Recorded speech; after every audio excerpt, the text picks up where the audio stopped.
Assalamualaikum warahmatullahi wabarakatuh. Waalaikumsalam warahmatullahi wabarakatuh. Selamat pagi untuk semua peserta yang hadir, Bapak Ibu guru, Bapak Ibu dosen, kemudian mungkin ada teman-teman dari berbagai bidang. Ya, pada kesempatan hari ini saya mengucapkan terima kasih pada panitia dari UPI ya sudah memberi kesempatan pada saya untuk berbagi apa yang sudah saya lakukan mungkin ya dengan beberapa mahasiswa saya sendiri dan juga mahasiswa S2, S3 begitu. Kemudian yang akan saya sampaikan itu tentang bagaimana cara meningkatkan literasi sains siswa melalui pembelajaran berbasis socio-scientific issues. Nah ini merupakan interest saya pada saat ini dan juga dikembangkan oleh mahasiswa S2 maupun S3 begitu. Mungkin ada sedikit yang saya share pada kesempatan hari ini. Kalau mau dikupas itu perlu waktu yang cukup panjang, saya kira tidak cukup hanya 50 menit begitu Bapak. Jadi di sini mungkin ide-ide pokok yang akan saya sampaikan. Nah, yang akan saya bahas nanti sedikit mengenai apa itu literasi sains, kemudian permasalahan atau problem-problem yang dihadapi secara general dalam pendidikan kimia, kemudian apa itu socio-scientific issues, kemudian PCK atau TPACK. Saya kira Bapak Ibu guru maupun Bapak Ibu dosen dan semua sudah memahami mengenai atau sudah pernah banyak mendengar mengenai literasi sains atau scientific literacy. Nah, kalau secara sempit, scientific literacy itu ya terkait dengan sains, di mana kita tahu bahwa sains itu kalau kita mau mengelompok-kelompokkan itu ada fisika, kimia, dan biologi. Nah, orang-orang dari field, dari bidang fisika itu cenderung mengatakan literasi fisika, kemudian orang dari kimia seperti kita itu mengatakan literasi kimia, lebih spesifik lagi. Kemudian yang dari biologi mengatakan literasi biologi. Jadi itu terkait dengan materi atau konsep-konsep yang akan dikembangkan di dalam masing-masing bidang studi. Kemudian apa itu literasi sains? Ya, ini pernah saya sampaikan ide-ide saya di dalam pidato pengukuhan yang saya sampaikan bulan Maret 2016. Bagaimana mengembangkan literasi sains anak Indonesia melalui pembelajaran berorientasi Nature of Science atau hakikat sains. Nah, kalau Bapak Ibu berminat, silahkan download saja. Itu sudah saya share di ResearchGate atau mungkin juga di Google Share, di Google Scholar bisa di download kalau ingin tahu lebih banyak begitu. Nah, di dalam buku pidato itu saya mengambil satu definisi mengenai literasi sains. Sebetulnya banyak sekali definisi mengenai literasi sains dan itu ya mirip-mirip begitu. Intinya adalah sama, tapi di sini saya mengambil literasi sains menurut Graeber. Jadi menurut Graeber, literasi sains itu merupakan interseksi, irisan dari kalau di dalam di bukunya atau di webnya WHO ya itu mungkin ada sudah kenal tentang what do people know, what do people value, what can people do. Nah, literasi sains itu merupakan interseksi dari ketiga what ini, yaitu what do people know, itu kemampuan di bidang studi atau materi sains atau kimia kalau kita, kemudian kemampuan epistemologi, yang mana ini merupakan nature of science. Nah, kalau di dalam PISA itu namanya kemampuan epistemik. Nah, ini mungkin jarang sekali disentuh yang bagian ini, sehingga saya punya ide untuk bagaimana kita mengembangkan itu. Kemudian kemampuan what do people value, ya ini terkait dengan etika atau moral. Kemudian what can people do? Nah, ini kemampuan untuk belajar, karena belajar itu dibutuhkan skill. Kemudian kemampuan juga bersosialisasi, kemampuan prosedural, dan kemampuan berkomunikasi. Nah, di sini nanti kalau mau dijabarkan lagi itu macam-macam isinya. Kemampuan belajar itu yang dimaksud kemampuan belajar yang bagaimana? Kemampuan bersosialisasi yang bagaimana? Kemampuan prosedural yang seperti apa? Dan kemampuan berkomunikasi itu seperti apa? Misalnya komunikasi entah itu scientific explanation, entah itu argumentation, entah itu diskusi yang lain seperti presentasi, bagaimana melakukan presentasi. Nah, itu merupakan kemampuan berkomunikasi.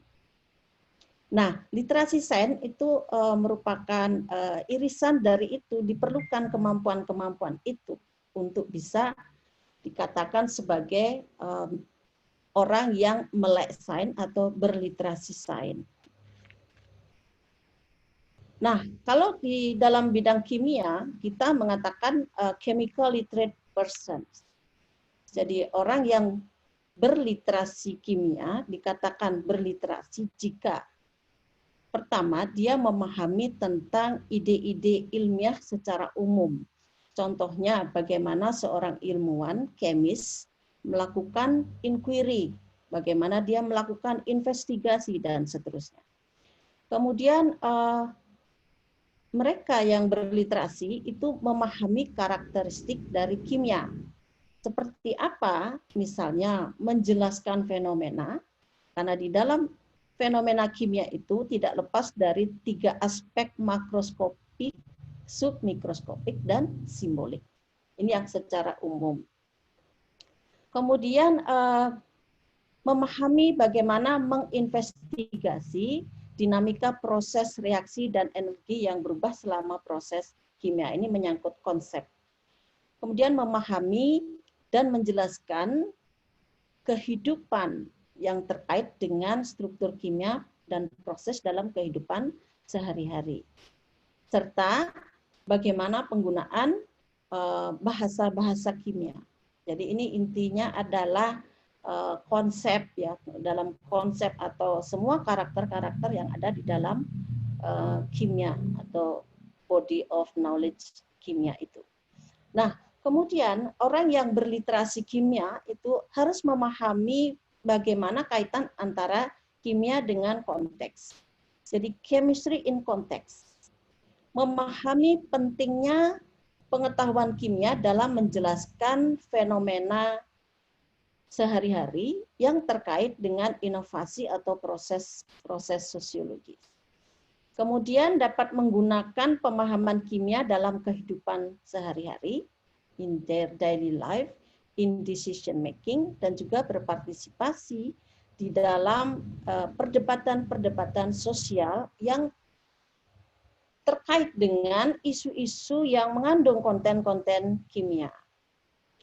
Itu. Kemudian tidak cukup itu, tapi ada skill yang harus dikuasai, yaitu belajar, higher order learning skill. Nah, ini perlu dipelajari, yaitu able to raise a question, jadi dapat mengajukan pertanyaan. Karena kita tahu Bapak Ibu bahwa pertanyaan itu bervariasi. Ya, kalau kita kembali ke komponen dasar mengajar itu ada berbagai pertanyaan yang mulai dari meminta jawaban yang sederhana, fakta, sampai dengan melakukan investigasi. Nah, ini able to raise question. Pertanyaan, kalau kita mengajukan pertanyaan, tentu siswanya harus berpikir dulu apa yang perlu ditanyakan dan memahami kontennya. Kemudian searching information, bisa menggali informasi. Nah, ini yang paling penting, dapat men-searching informasi. Nah, kalau pada saat ini, musim pandemik seperti ini, nah mungkin Bapak Ibu bisa menguatkan ini, higher order learning skill yang dalam hal searching information, raise question begitu. Jadi kita bisa memanfaatkan teknologi dengan melatih siswa untuk bagaimana men-searching information. Kemudian menganalisis manfaat dan ketidakbermanfaatan yang terkait dengan posisi di dalam suatu perdebatan. Dan yang terakhir adalah ada afeksi. Jadi afeksinya seperti curiosity, bagaimana memunculkan rasa ingin tahu, kepemimpinan, dan kesadaran sosial dan kultur. Nah, barangkali ini yang perlu kita nanti latihkan kepada siswa jika kita ingin agar siswa kita memiliki kemampuan berliterasi kimia. Nah, permasalahan dalam pendidikan kimia yang mungkin Bapak Ibu lihat di dalam literatur itu banyak sekali sudah diungkap, lack of transfer. Jadi ada kekurangan di dalam kemampuan siswa dalam mentransfer pengetahuan yang diperoleh di dalam kelas atau di sekolah pada kehidupan, misalnya seperti itu. Kemudian lack of relevant, jadi apa yang dipelajari oleh siswa di kelas itu tidak relevan menurut siswa. Jadi kalau belajar kimia ya kimia yang ada di kelas begitu. Tapi mereka mungkin siswa tidak menyadari bahwa kimia itu ada di sekitar kita. Ada di dapur mungkin ya. Nah, itu yang kurang jadi penekanannya. Inadequate emphasis. Jadi tidak memadai penekanan dari kimia. Mungkin ada konsep, terlalu menekankan konsep, terlalu menekankan problem solving, terlalu menekankan algoritma, hitung-hitungan. Nah, seperti ini yang dihadapi oleh pendidikan kimia. Kemudian ini yang recently, ya, itu ada global public image and major chemical society. Jadi ada concern tentang limited public understanding of chemistry. Jadi statistik menunjukkan bahwa literasi kimia publik itu ya masyarakat itu rendah. Jadi gampangnya saja kalau misalnya kalau ketemu orang itu ya misalnya kita kenalan dan dia tanya apa major Anda atau apa yang dipelajari begitu, misalnya di kuliah, sedang kuliah, apa yang Anda pelajari begitu. Dan saya mengatakan kimia. Dia bilang, kimia, kenapa kok belajar kimia? Kimia itu sulit, jelek, dan macam-macam. Itu image mereka sudah jelek terhadap kimia. Nah, itu yang dihadapi mulai dulu sampai sekarang pun masih seperti itu. Sehingga ada kebutuhan, the need to humanize chemistry education. Perlu untuk membuat kimia atau pendidikan kimia lebih humanis, lebih memasyarakat atau lebih memanusiakan, mungkin begitu. Lebih dekat dengan human atau manusia. Oke, karakteristik dari kimia itu sendiri, kimia ya kita mungkin kalau baca di literatur itu chemistry is considered as the most difficult, complicated and abstract subject to study. Nah, ini banyak sekali ada pernyataan-pernyataan seperti itu di dalam reference ya, di dalam artikel-artikel jurnal. Nah, ini ada kaitannya dengan Johnston Triangle salah satunya itu karena makro, submikro, dan simbolik hakikatnya seperti inilah di mana seorang ilmuwan harus bisa menjelaskan atau menggambarkan ketiga level ini. Nah, ini yang membuat kimia itu sulit di kelas ya, terutama di sekolah. Ya, karena harus membayangkan itu. Kenapa kimia complicated itu? Kenapa dia difficult? Karena siswa harus membayangkan. Kalau mau dikaji lagi, abstraknya kenapa? Itu ada kaitannya, mungkin ada teori yang Piaget itu belum sampai pada level abstrak dan seterusnya dan seterusnya. Ini masih merupakan problem di dalam pendidikan kimia. Nah, ada kecenderungan, bukan bukan kecenderungan lagi, tapi sudah mulai move dari sekedar Johnson Triangle ini menuju ke Mahavi Chemistry Education. Jadi orang-orang pendidikan kimia ini mulai membuat kimia itu humanize. Jadi ada unsur humannya, sehingga sekarang triangle itu bergeser menjadi Mahavi yang human element. Jadi ada unsur humannya, sehingga upaya ini membuat kimia itu menjadi lebih relevan, ya, lebih relevan bagi siswa, sehingga ada ketertarikan pada siswa atau orang lain, ya, misalnya masyarakat begitu, tentang kimia. Jadi kimia itu penting dan terkait dengan kehidupan kita sehari-hari. Nah, ini yang mau ditekankan kepada masyarakat atau siswa.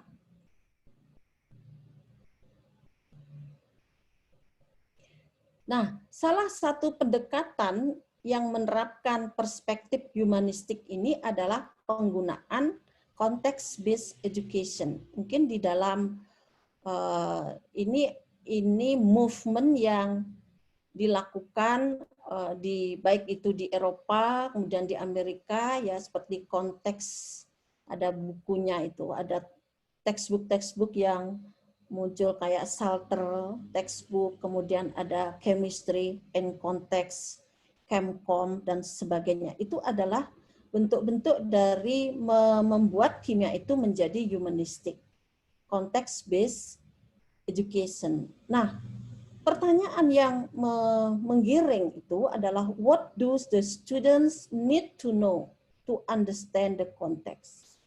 Itu driving question-nya. Nah, karakteristik dari chemistry, contextualizing chemistry education, jadi karakteristik umum dari bagaimana mengkontekskan pendidikan kimia itu adalah authentic task. Jadi tugas-tugas yang otentik, kemudian real life context atau scientifically authentic situation. Semua yang terkait dengan konteks kehidupan sehari-hari yang otentik, memang itu ada, bukan mengada-ada begitu, tapi memang real itu ada. Nah, ini akan membuat chemistry relevan. Ya, kalau saat ini mungkin Bapak Ibu bisa mengaitkan dengan apa yang ada di dalam isu-isu saat ini, pandemik, ya, pandemik COVID-19, barangkali bisa difikirkan itu. Apa yang ada di konteks sekarang untuk menarik perhatian siswa. Nah, ini berkaitan dengan community, komunitas, dan lokal konteks. Kita tidak usah mengambil konteks yang jauh-jauh, yang ada di sekitar kita saja.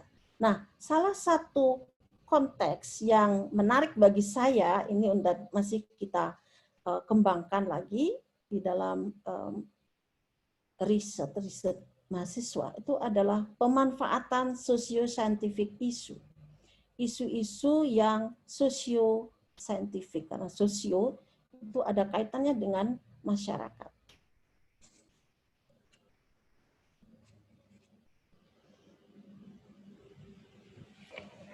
Nah, kembali lagi, context-based teaching is when the teacher introduce a topic from real life context, real world context, dan mengaitkan konteks tersebut dengan konsep kimia. Konteks bisa berupa misalnya produk yang digunakan dalam masyarakat, atau situasi yang dideskripsikan, atau peristiwa-peristiwa yang sedang terjadi atau sudah terjadi. Kalau sekarang sedang terjadi, yang saya menarik itu ada beberapa mahasiswa meneliti tentang bagaimana pendapat guru tentang pemanfaatan COVID pandemi ini. Nah, untuk mengimplementasikan context-based teaching, ya, terutama misalnya kita mau menggunakan sosio-scientific, itu kita bisa memanfaatkan strategi atau model pembelajaran yang sudah ada, yang dekat dengan itu, misalnya case-based, berbasis kasus, problem-based, berbasis problem. Sebetulnya ada kemiripan antara case-based dengan problem-based. Tapi case-based itu lebih sempit.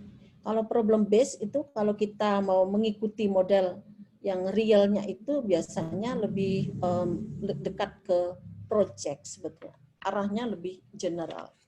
Kemudian project base. Saya kira Bapak Ibu sudah mungkin mengenal tentang ini, tapi bagaimana menerapkannya, bagaimana menggunakan case, ya mungkin ini yang perlu saya tekankan. Nah, apa itu case? Case itu description of an actual situation that involve a decision, a challenge, opportunity, a problem or issue faced by a person or a person in organization. Jadi deskripsi tentang situasi yang nyata yang melibatkan di sini ada pengambilan keputusan, di situ ada tantangan, ada kesempatan yang dihadapi oleh siswa misalnya.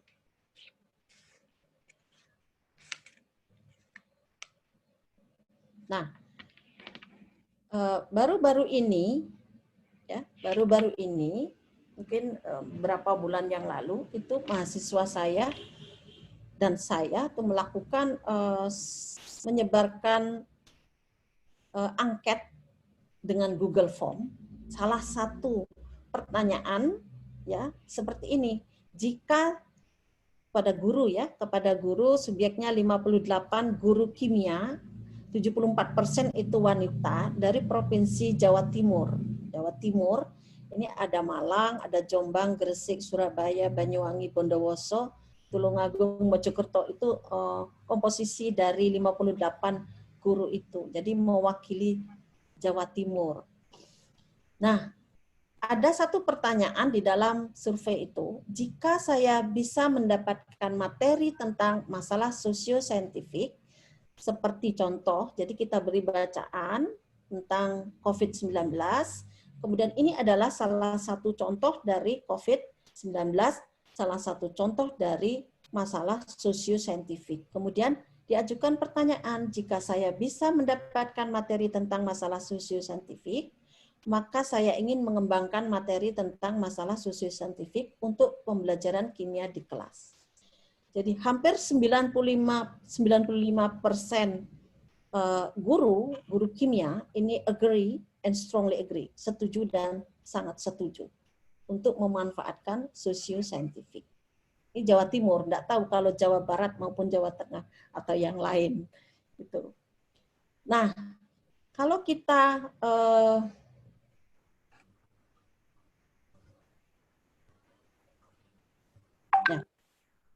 kalau kita melihat kembali ke reference, ya, jadi saya kembali melihat ke referensi bahwa ada banyak sebetulnya bukan di Jawa Timur. Kalau Jawa Timur setuju, 95% dari 58 guru yang mewakili Jawa Timur itu merasa perlu begitu ya. Jadi tertarik dengan sosiosaintifik.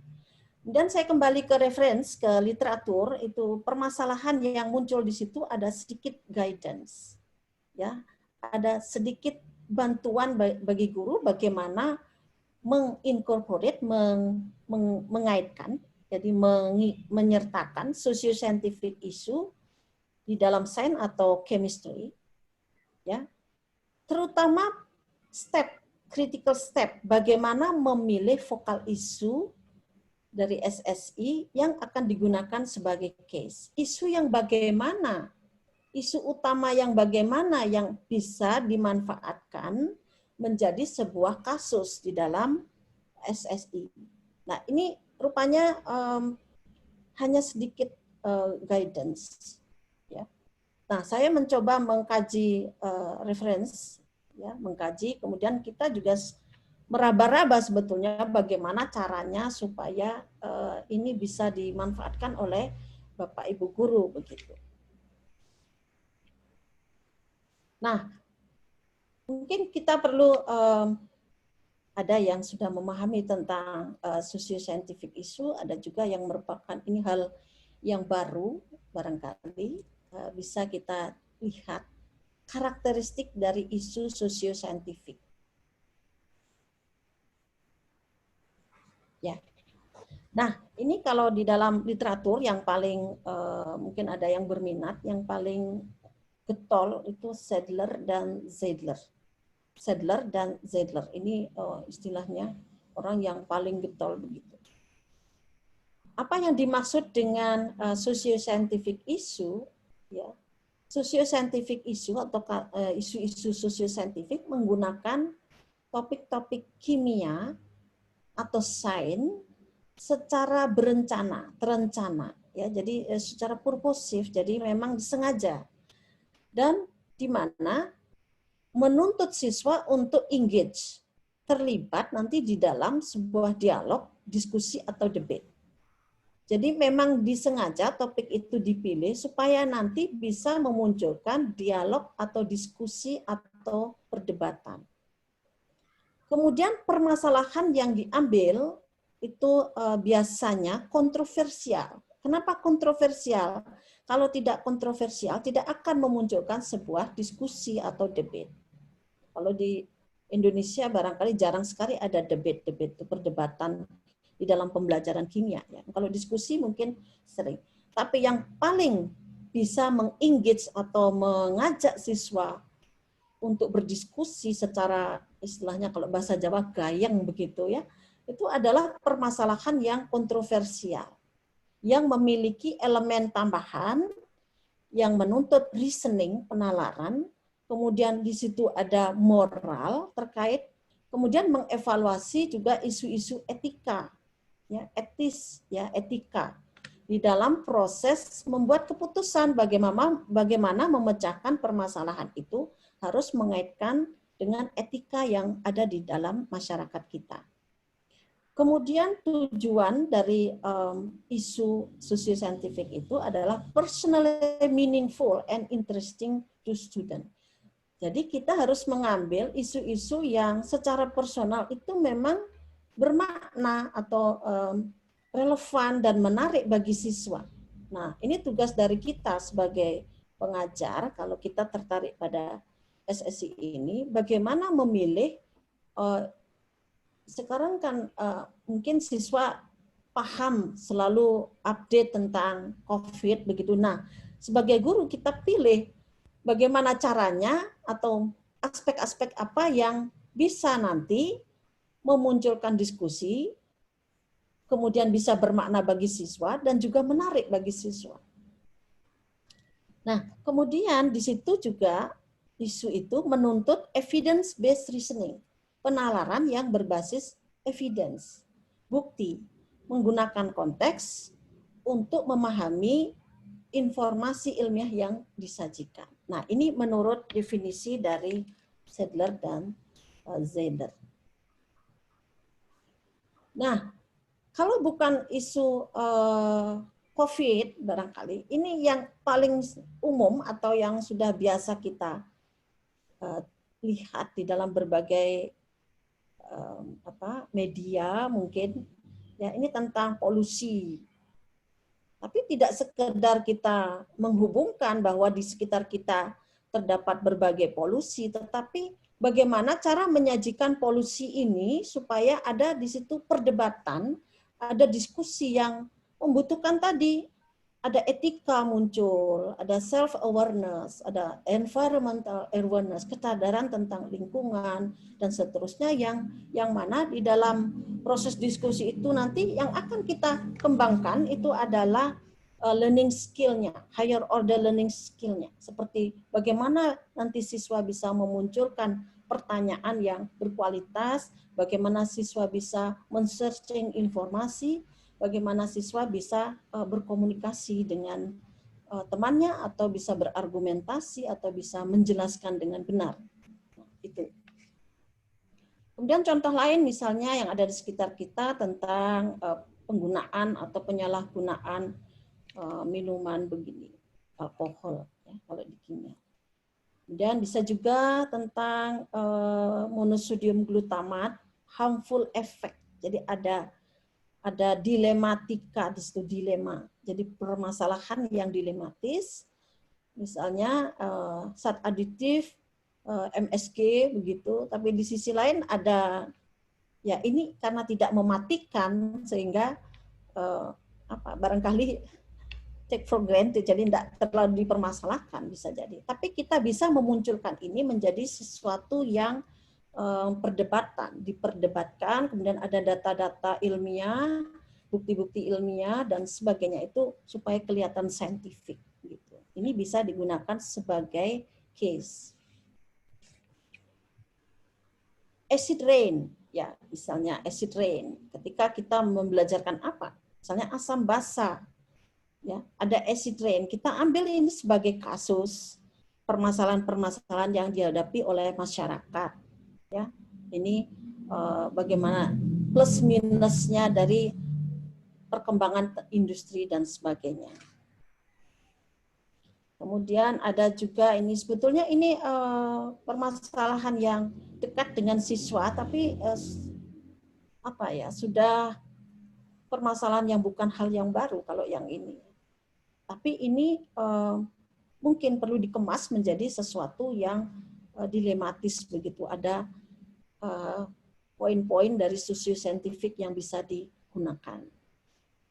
Nah, yang ini yang terbaru, COVID outbreak, jadi pandemi COVID. Nah, ini kalau kita bisa lebih teliti mencermati ini unsur-unsur kimianya atau apakah ada aspek-aspek kimia sains iya gitu, tapi aspek kimia yang cocok dengan apa yang sedang kita ajarkan pada siswa untuk saat ini. Ya, itu harus jeli karena ini kan sifatnya umum sekali. Dan kita harus memikirkan kapan kita harus mengajarkan konsep. Misalnya di sini ada apa? Ada tentang sabun begitu ya. Kemudian ada tentang mungkin aerosol atau percikan-percikan koloid. Nah, seperti itu. Mungkin ada lagi yang lebih detail dan harus disesuaikan juga dengan taraf atau pengetahuan siswa yang dimiliki sebelumnya. Ini contoh dari socio-scientific issue. Nah, sekarang bagaimana cara mengintegrasikan socio-scientific issue dalam pembelajaran kimia? Kita sebagai guru itu tahu istilah tentang PCK, Pedagogical Content Knowledge. Karena mengajar kimia itu tidak sekedar mengajar, tapi kita harus memahami juga tentang karakteristik kimia seperti yang sudah saya sebutkan tadi. Pedagogical Content Knowledge, pengetahuan tentang pedagogi kimia kalau kita ya. It represent the blending of content and pedagogy into understanding how particular topics, problems, and issues are organized, represented, and adapted to the diverse interests and abilities of teachers, learners, and presented for instruction. Ini yang terkenal kan Schulman itu, PCK. Nah, jadi kalau PCK tidak usah mungkin Bapak Ibu sudah paham ini blending pemahaman tentang konten dan pedagogi. Nah, sekarang yang extend yang cocok dengan dengan situasi saat ini itu TPACK. Jadi konsep tentang PCK ini sudah lebih lagi. Jadi dengan memanfaatkan teknologi as a specific type of teacher knowledge. Nah, sekarang justru TPACK ini yang penting, kita harus menguasai teknologi karena kita mengajar ke siswa mungkin tahun depan masih online, tahun depan masih menggunakan sangat tergantung pada teknologi, sangat tergantung pada internet, sangat tergantung pada apa yang ada di dalam laptop ini, gitu ya. Bagaimana kita menyampaikan kimia, konsep kimia, supaya siswa itu tertarik, ya, supaya materi yang kita sampaikan menarik, supaya siswa ada kegiatan. Bisa jadi siswanya itu nampaknya ada, tetapi dia tidur, seperti itu, supaya tidak terjadi itu. Karena bisa jadi kita juga memberikan tugas kepada siswa, bisa jadi siswanya tidak bisa kita pantau, gitu. Karena apa? Karena mungkin kimianya nggak menarik. Bisa jadi seperti itu. Nah, ini tugas kita bersama.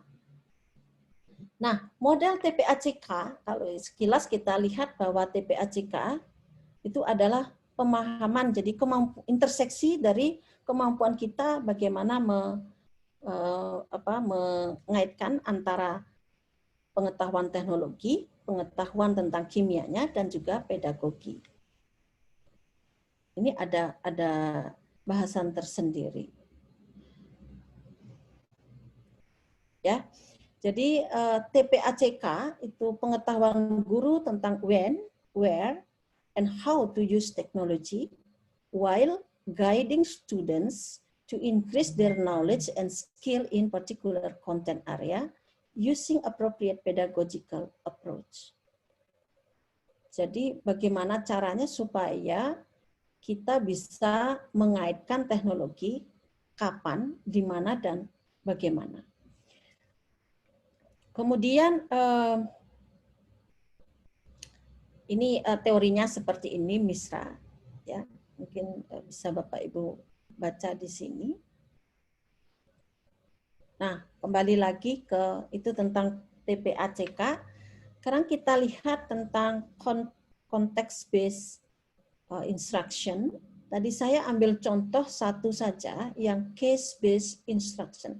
Jadi ada kasus-kasus yang saya ambil misalnya socio-scientific issue socio-scientific. Nah, bagaimana hubungan pedagogical relationship, hubungan antara guru dengan isu socio-scientific di dalam pembelajaran kimia yang berbasis kasus.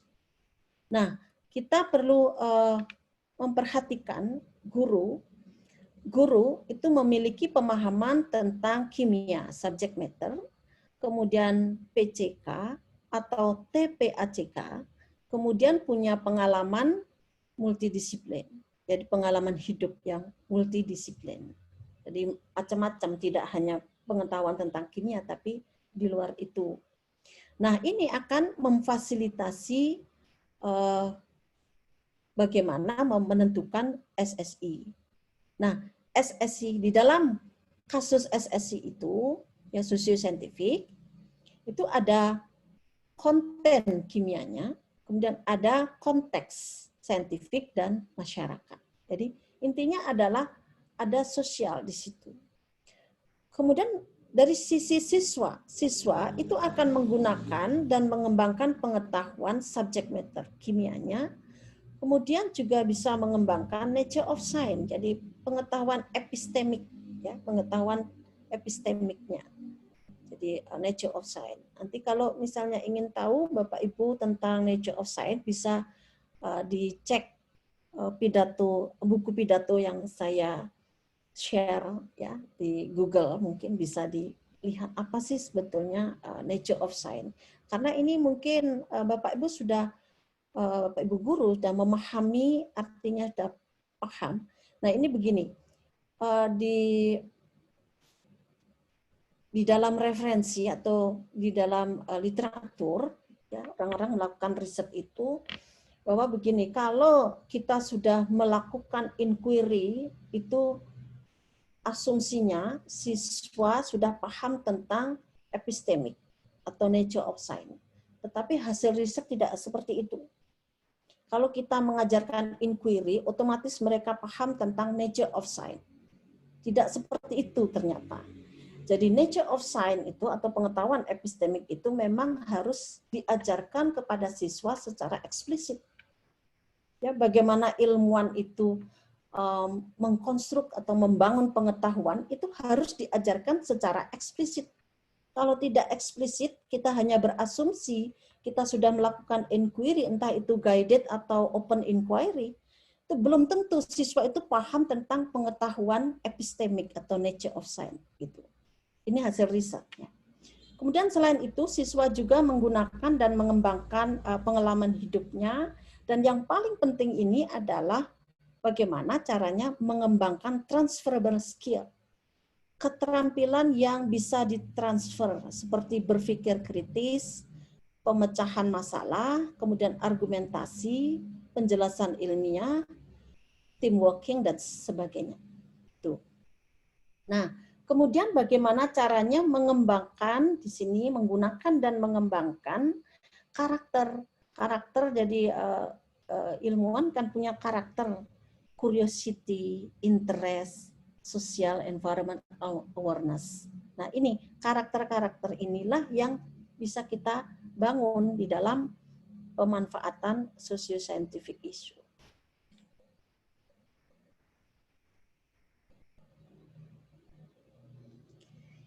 Nah, ada ilmuwan atau peneliti yang ini bukan ide saya, tapi saya menggunakan ini bagaimana memanfaatkan kerangka ini untuk mengembangkan SSI, pembelajaran berbasis SSI. Encounter focal issue, jadi isu yang utama yang dihadapi itu pertama harus terkait dengan ide-ide kimia, ide-ide sains. Kemudian di situ ada concern masyarakat, keprihatinan masyarakat tentang isu itu, isu SSI itu. Kemudian kita gunakan ini untuk mengembangkan science ideas, science practice, kemudian socio-scientific reasoning di dalam konteks isu SSI yang utama tadi.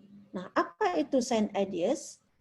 Science ideas itu ya kimia atau sains, kemudian scientific practice, itu pengetahuan atau skill yang harus dipelajari atau yang harus kita harapkan harus dipelajari oleh siswa. Kemudian socio-scientific reasoning, yang dimaksud dengan socio-scientific reasoning itu adalah kompetensi seperti yang ada di dalam slide ini, memperhitungkan kompleksitas yang melekat pada SSI, menganalisis masalah dari berbagai perspektif, mengidentifikasi aspek masalah yang menjadi subjek penyelidikan berkelanjutan. Jadi tidak hanya saat ini, tapi masih berkelanjutan. Misalnya kalau sekarang misalnya ada permasalahan mengenai untuk mencegah COVID itu kan masih perlu ada investigasi atau penyelidikan secara berkelanjutan. Isu tentang antibody itu, jadi istilahnya preventif pencegahan. Kemudian menggunakan skeptis dalam analisis informasi yang berpotensi bias. Skeptis itu jadi keraguan. Jadi ilmuwan itu kan selalu mempertanyakan sesuatu yang dia hadapi. Kemudian menjelajahi bagaimana sains dapat berkontribusi pada masalah dan keterbatasan sains.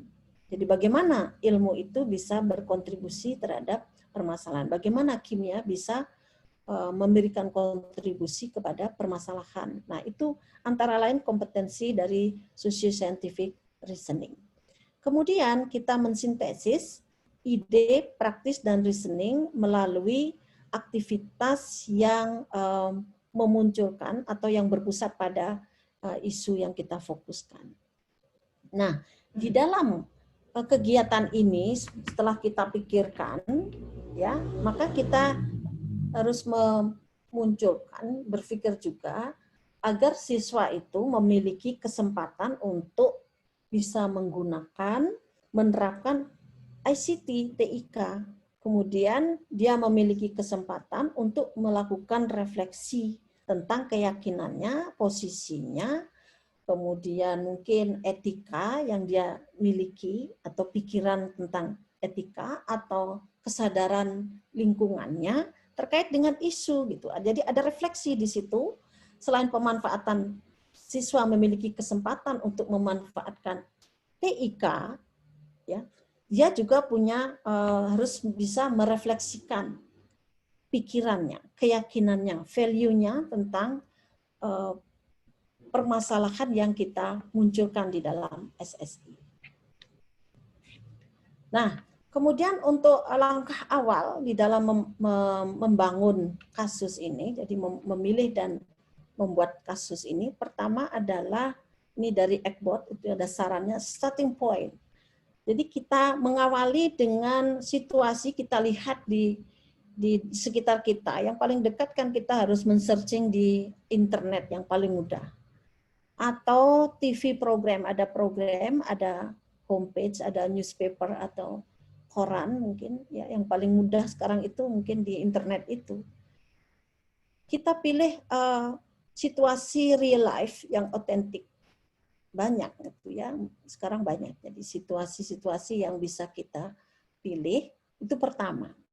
Kemudian kita pikirkan sains subjeknya, apakah ada konsep, teori atau proses yang cocok yang bisa kita petakan ke apa yang akan kita ajarkan kepada siswa. Saat ini misalnya pas kita mengajarkan laju reaksi begitu, atau guru mengajarkan asam basa. Nah, konsep-konsep ini harus masuk di sini gitu. Apakah bisa? Apakah isu ini yang ada di internet ini ya, yang merupakan cikal bakal dari authentic real life situation ini, bisa kita masukkan konsep atau ada unsur kimianya di situ yang bisa kita kembangkan yang nantinya akan dipelajari oleh siswa. Kemudian nature of scientific evidence. Di sini apakah ada bukti-bukti ilmiah yang nantinya mungkin memberikan kesempatan kepada siswa untuk membandingkan klaim. Mungkin di situ ada perdebatan begitu, ada perdebatan ilmiah dan hakikatnya bagaimana perdebatan itu. Ada kecenderungan nanti siswa mengambil posisi yang mana dia gitu, atau siswa harus melakukan eksperimen supaya bisa menjawab permasalahan yang kita sajikan. Mungkin eksperimen sendiri kalau di rumah, eksperimen yang mudah-mudah yang terkait dengan asam basa barangkali bisa kita masukkan di situ supaya ada kegiatan scientific evidence-nya, atau ada data di internet begitu yang bisa dikunjungi oleh siswa ya, bisa dikunjungi oleh siswa, kemudian siswa akan berpikir di situ. Jadi dia akan mempertimbangkan suatu bukti-bukti dan dimasukkan ke dalam kegiatan diskusi atau perdebatan. Gitu. Kemudian social content, stimulate the development of moral. Nah, ini karena SSI itu harus ada kaitannya dengan masyarakat. Jadi concern di dalam masyarakat yang menstimulasi perkembangan moral dan etika. Boleh atau tidak gitu. Setuju atau tidak gitu. Kemudian apakah ada keterbatasan?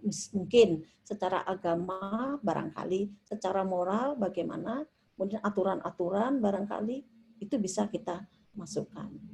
Kemudian yang paling penting itu adalah use scientific knowledge, jadi menggunakan kompetensi dalam menganalisis kompleks, jadi situasi yang kompleks dan kontroversial menggunakan kimia, jadi ilmu kimianya sendiri di dalam menjustifikasi atau menganalisis suatu argumen, bernegosiasi atau membuat keputusan terhadap isu itu. Sehingga siswa bisa menerapkan pengetahuan ilmiahnya itu. Nah, level dari conflict of interest. Semakin berkonflik, itu tentu akan memunculkan perdebatan yang semakin seru dan tidak ada ujungnya barangkali gitu. Sehingga ini kita harus pilih yang kira-kira levelnya itu apakah level individual barangkali ya terkait dengan siswa, diri siswa atau masyarakat ya, masyarakat yang ada di sekitar atau juga terkait dengan sistem. Jadi pemerintahan misalnya ada ngait-ngaitkan seperti itu. Sehingga di situ muncul konflik of interest-nya. Nah, ini awal. Jadi kita pikirkan dulu ini apakah isu itu ada komponen-komponen ini. Nah, ini contoh saja. Maaf, Prof. Waktunya tinggal 5 menit lagi. Oh ya, sudah hampir selesai. Ini contoh. Jadi contoh, saya contoh ini contoh dari apa? Kuesioner, ya angket. Antibacterial soap vs regular soap, which is better during the COVID outbreak. Starting point-nya seperti ini. Nah, starting point kita awali dengan mengambil di dalam internet. Nah, ini ada bacaan. Mungkin Bapak Ibu bisa ngecek di situ. Nah, ada scientific article ya tentang tentang sabun antibakteri dengan sabun biasa atau transmisi SARS-CoV-2 itu dengan melalui droplet. Nah, ini mungkin ada kimianya, jadi kimianya yang bisa kita munculkan di situ.